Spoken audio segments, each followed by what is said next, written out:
Okay, so whenever we're talking about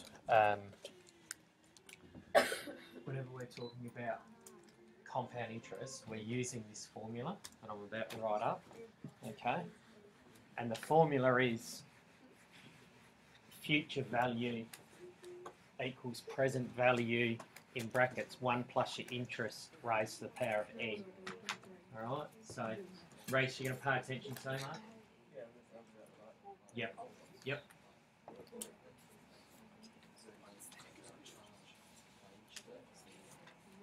Works. It's not at the moment.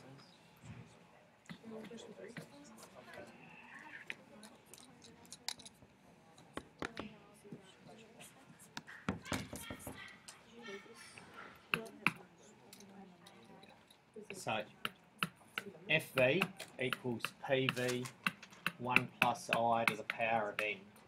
Okay. Now what that means is if I borrow money off you, or if you borrow money off me, in the future that's going to be worth more than when I borrow it off you or you loan it off me. All right. So Luke, put yourself in these shoes. You're borrowing $1,000 off me. Okay. I'm going to borrow $1,000 off you. All right. Doesn't matter. It's the same proposition. All right. If you're borrowing $1,000, you're going to have to pay back $1,000 plus a little bit more. Okay. That's the amount of interest. But that's in the future. So if you borrow off me now, Luke, in the future you're going to have to pay back $1,000 plus a bit more. And if I borrow off you, Reece, in the future I'm going to have to pay $1,000 plus a little bit more. All right. So this is about the future value. So what we're finding here is how much you have to pay back. Okay. The present value in this is either how much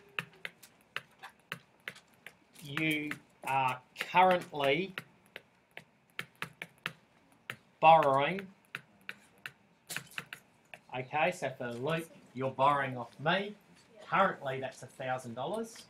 And Reece, you're loaning me money. So again, that's $1,000. All right. The other word they use is investing. The I is really similar to the PIN formula. It's your percentage rate. Okay, so if it's at 4%, then that is 0.04, and you should be able to acknowledge that. And your N, the N is important in this. It's the compounding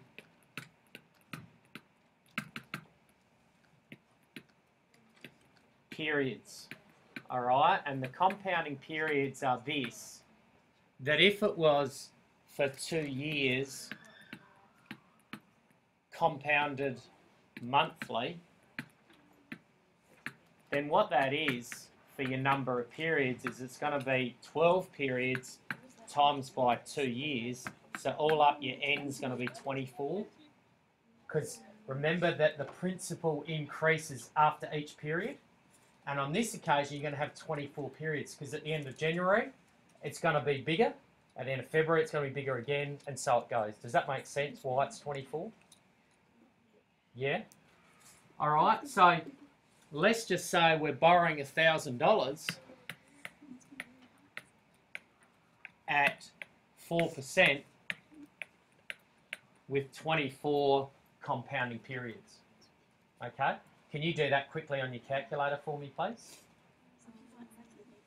$1,000 times by, you start your brackets, 1.04 raised to the power of 24.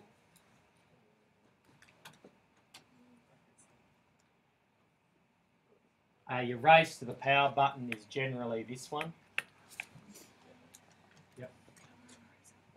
Shows up like that on your screen most times.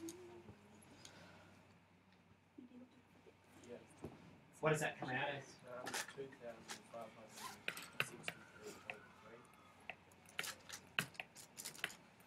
What that's saying, guys, is in the future, okay, in the future, Luke, you'll be paying me $2,563.30. Reece, I'd be paying you, if I loaned it off you, $2,563.30. Okay? What this does in the compound interest formula is it's your original amount, or $1,000 in this occasion, plus the interest. So you don't have to do any more calculations. You know, with the simple interest formula, that simple interest formula, all that calculated was the amount of interest. Yeah? Okay, and then you had to plus it to the original amount if you wanted to know how much you had to pay back.